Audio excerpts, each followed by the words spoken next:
partir de agora, vamos falar sobre legislação de trânsito. Um tema que está presente na vida de todos nós, brasileiros. E não apenas na nossa vida, mas no cotidiano de todas as pessoas que vivem em sociedade e que precisam se deslocar. É importante lembrar que não é só no Brasil que tem uma legislação específica para o trânsito. As leis de trânsito existem no mundo inteiro e são muito parecidas entre si. Mas afinal, o que é legislação de trânsito? Ai, cara, agora você me pegou. Não faço a mínima. Legislação de trânsito, eu acho que são as leis que os motoristas deviam cumprir quando estivessem no volante. Não sei. Legislação de trânsito. Seriam as leis do trânsito? Como podemos perceber, existe muita confusão sobre o que é legislação de trânsito. No Brasil, as leis, normas e regras de trânsito são definidas pelo Código de Trânsito Brasileiro e resoluções do Conselho Nacional de Trânsito. Nos estados, a legislação pode ser complementada pelo Conselho Estadual de Trânsito e, em alguns municípios, pelas prefeituras, através de seus órgãos municipais de trânsito. A execução dessas leis no Brasil é realizada pelo Departamento Nacional de Trânsito, pela Polícia Rodoviária Federal e pelo Departamento Nacional de Infraestrutura de Transportes. Nos estados, pelos Departamentos Estaduais de Trânsito, pelas Polícias Rodoviárias Estaduais e pelos Departamentos Estaduais de Estradas e Rodagem. E em cidades com o trânsito municipalizado, pelos órgãos criados para esta finalidade. O Código de Trânsito Brasileiro define trânsito como a utilização das vias por pessoas, veículos e animais para circulação, parada, estacionamento e operação de carga e descarga.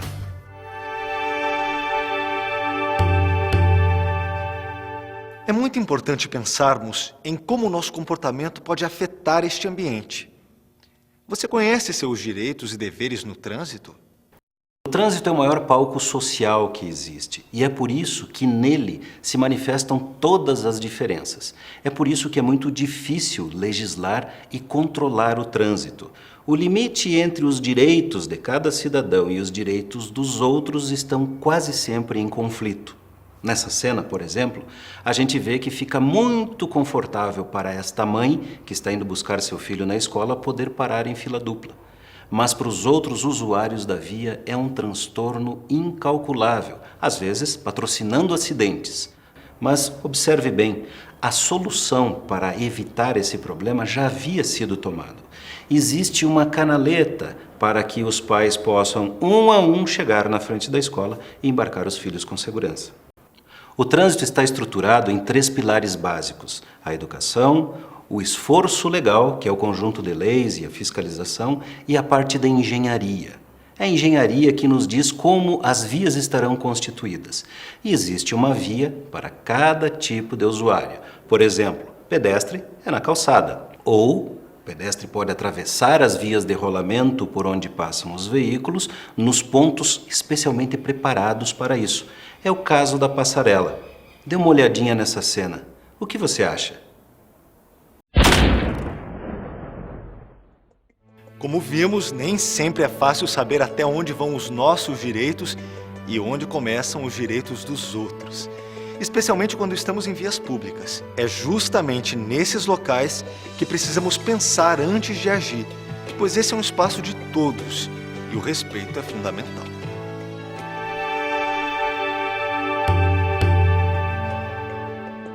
A lei prevê uma velocidade máxima para cada tipo de via. Obedeça sempre o que mandar a sinalização.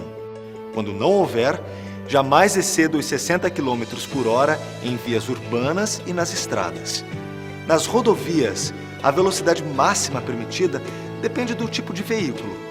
110 km por hora para automóveis, caminhonetas e motocicletas. 90 km por hora para ônibus e micro-ônibus. E 80 km por hora para os demais veículos. Respeitar os outros, nesse caso, é agir com bom senso em relação aos limites de velocidade, levando em conta o clima, os tipos de piso, as condições locais e, principalmente, o cuidado com todas as outras pessoas que estão no trânsito. Em vias de grande movimento e rápido escoamento, é preciso acompanhar o fluxo, sem obstruir os demais veículos. Em vias locais, como neste bairro, por exemplo, precisamos dirigir em baixa velocidade, prevendo que as pessoas estarão mais desatentas.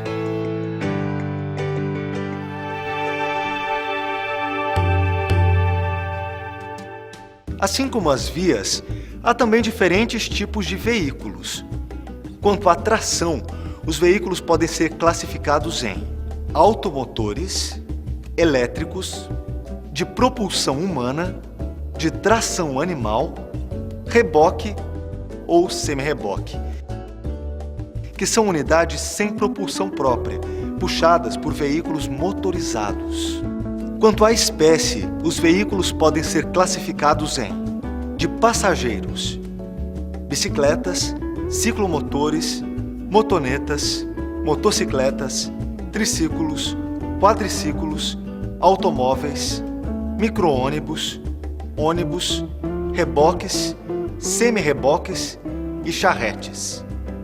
De carga, motonetas, motocicletas, triciclos, quadriciclos, caminhonetes, caminhões, reboques ou semi-reboques, carroças e carros de mão. Mistos de carga e passageiros. Caminhonetas e utilitários. Outras espécies de veículos são os de competição, de tração, especiais e de coleção. E quanto à categoria, os veículos podem ser classificados em oficiais, de representação diplomática, de repartições consulares e de organismos internacionais, particulares, de aluguel e de aprendizagem. Além das placas, a identificação dos veículos é feita pelo número do chassi. Essa informação também consta nos documentos do veículo. O certificado de registro de veículo, que deve ser guardado em local seguro e é necessário para alteração de endereço, transferência de propriedade ou alteração das características do veículo.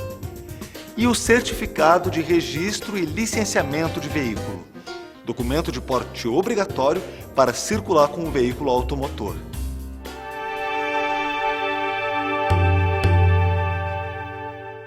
Também é obrigatório ao condutor portar habilitação de categoria correspondente ao veículo.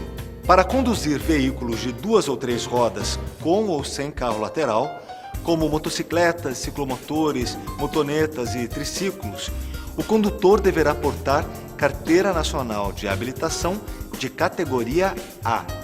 Com a carteira da categoria B, o condutor pode dirigir veículos com ou sem reboque, com peso bruto total de até 3.500 kg e lotação máxima de 8 pessoas. No caso da categoria C, o condutor pode dirigir todos os veículos da categoria B e também tratores, máquinas agrícolas e veículos de carga com mais de 3.500 kg, desde que o reboque pese menos de 6.000 kg. Para os portadores da carteira de categoria D, é permitido conduzir todos os veículos das categorias B e C, além de veículos de passageiros sem reboque com lotação maior do que 8 pessoas. Já com a carteira da categoria E, é permitido conduzir todos os veículos das categorias B, C e D, e ainda trailers e veículos rebocando unidades com mais de 6.000 kg ou com lotação superior a 8 passageiros.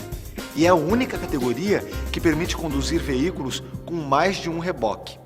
Para obter a primeira habilitação, o futuro condutor tem que iniciar por algumas categorias específicas, podendo escolher entre a categoria A, a categoria B ou as duas juntas. Além disso, existe a opção de obter a autorização para conduzir ciclomotores, que apesar de não ser considerada uma categoria de CNH, exige o mesmo processo de habilitação. Aliás, você sabe o que é necessário para realizar a primeira habilitação? Não sei lhe informar, mas eu acho que você tem que ir na autoescola, daí você tem que fazer as aulas práticas e enfim, você começa a tirar a carteira daí. Vai na autoescola e depois vai no Detran, depois que terminar a autoescola. Não tenho nem ideia. Existem muitas formas de participar do trânsito. Como pedestre, o que você faz desde que começou a andar. Como passageiro e também como condutor. Ora, para se tornar condutor, no Brasil, é exigido que você seja alfabetizado e tenha no mínimo 18 anos. A lei brasileira tem algumas particularidades.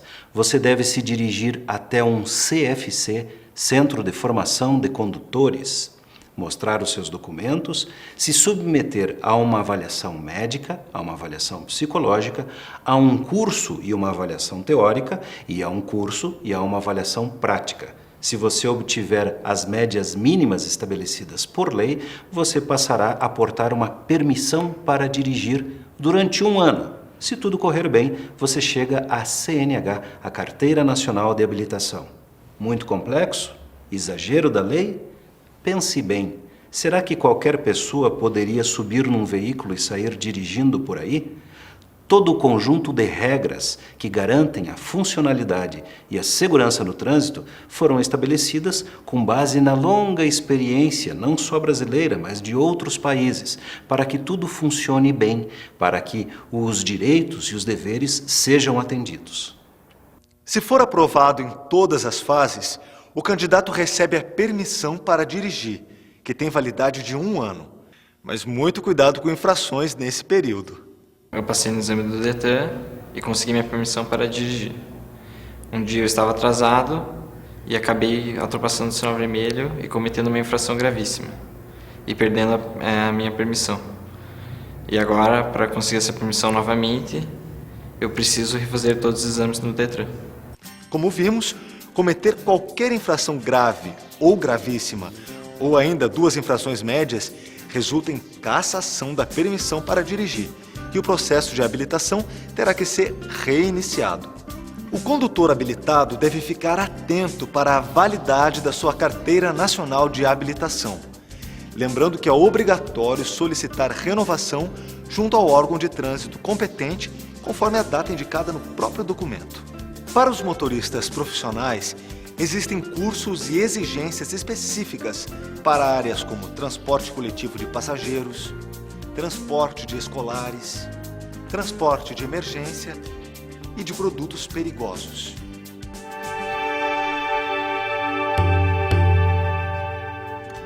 Depois de habilitado, todo condutor é responsável pelo estado geral e pelo bom funcionamento do veículo que dirige, inclusive pelos equipamentos obrigatórios. Devem ser verificados lavador e limpador de para-brisa, espelhos, extintor, buzina, velocímetro, quebra-sol, freio de estacionamento, cintos de segurança, encosto de cabeça,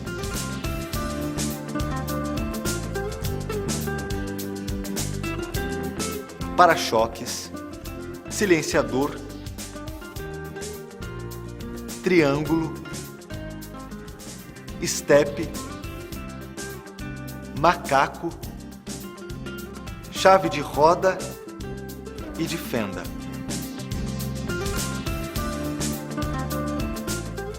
E em motocicletas, o dispositivo de controle de ruído,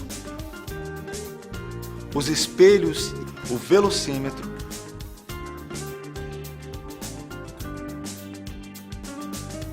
e a buzina.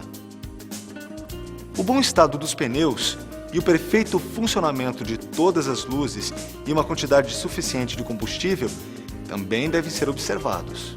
Ufa, são muitos itens, mas lembre-se, eles são muito importantes para a segurança de todos. Este vídeo complementa o conteúdo da sua apostila. Mais informações no Portal do Trânsito.